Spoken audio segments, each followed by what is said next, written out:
తాజా అంశాన్ని చూస్తున్నాం. మాజీ ఈఎన్సీ నల్లా వెంకటేశ్వర్లపై జస్టిస్ పీసీ ఘోష్ తీవ్ర ఆగ్రహం వ్యక్తం చేశారు. కమిషన్ కు తప్పుడు సమాచారం ఇస్తారా అని ప్రశ్నించారు. మరిన్ని వివరాలు మా ప్రతినిధి రఘువర్ధన్ అడిగి తెలుసుకుందాం. రఘువర్ధన్, నల్లా వెంకటేశ్వర్లపై జస్టిస్ పీసీ ఘోష్ వ్యాఖ్యలు వివరాలు తెలపండి. మేడిగడ్డ సహా అన్నారం సుందిళ్ల ఆనకట్టలకు సంబంధించిన అంశాలపై విచారణ చేస్తున్న కాళేశ్వరం కమిషన్ ముందు కాళేశ్వరం ఈఎన్సీగా గతంలో పనిచేసిన నల్లా వెంకటేశ్వర్లు విశ్రాంత ఈఎన్సీ నల్లా వెంకటేశ్వర్లు గారు హాజరయ్యారు. వివిధ అంశాలకు సంబంధించి నల్లా వెంకటేశ్వర్లను జస్టిస్ పీసీ ఘోష్ ప్రశ్నించారు. ఈ క్రమంలో ప్రత్యేకించి మేడిగడ్డ ఆనకట్టకు సీకెంట్ ఫైల్స్ వినియోగించిన విషయమై ఎవరు సూచించారన్న ప్రశ్నకు సంబంధించి నల్లా వెంకటేశ్వర్లు సిడిఓ సూచనల మేరకు తాను చేశానన్న సమాధానంపై కమిషన్ జస్టిస్ తీవ్రంగా ఆగ్రహం వ్యక్తం చేశారు.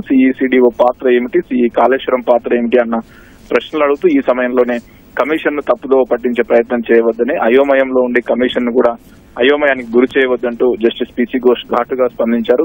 నల్లా వెంకటేశ్వర్లు తన సమాధానాన్ని సరిచేసుకునే అవకాశం ఇవ్వాలని కోరారు. అయితే కమిషన్ అయోమయంలో ఉండి ఉద్దేశపూర్వకంగా తప్పుదోవ పట్టించాలనే ప్రయత్నం చేస్తున్నామని వ్యాఖ్యానించి దానికి తగ్గ డాక్యుమెంట్స్ సమర్పిస్తేనే అందుకు సంబంధించి అవకాశం ఇస్తానని చెప్పారు. ఇదే సందర్భంలో తనకు ఆందోళనలో పూర్తిగా పట్టు లేదని కూడా నల్లా వెంకటేశ్వర్ వ్యాఖ్యానించారు. దానిపై కూడా కమిషన్ అసహనం వ్యక్తం చేసింది. ఆందోళనలో పూర్తి పట్టు లేకుండానే కాళేశ్వరం సీఈగా పనిచేశారని కూడా కమిషన్ ఘాటుగా ప్రశ్నించింది. ఈ దశలోనే విచారణను మధ్యలోనే ఆపివేసింది. తదుపరి మరిన్ని ప్రశ్నలు అడిగితే మాత్రం ఇబ్బందులు ఎదుర్కోవాల్సింది. తన దగ్గర అందుకు సంబంధించిన డాక్యుమెంట్స్, ప్లాన్స్ అన్ని కూడా ఉన్నాయి.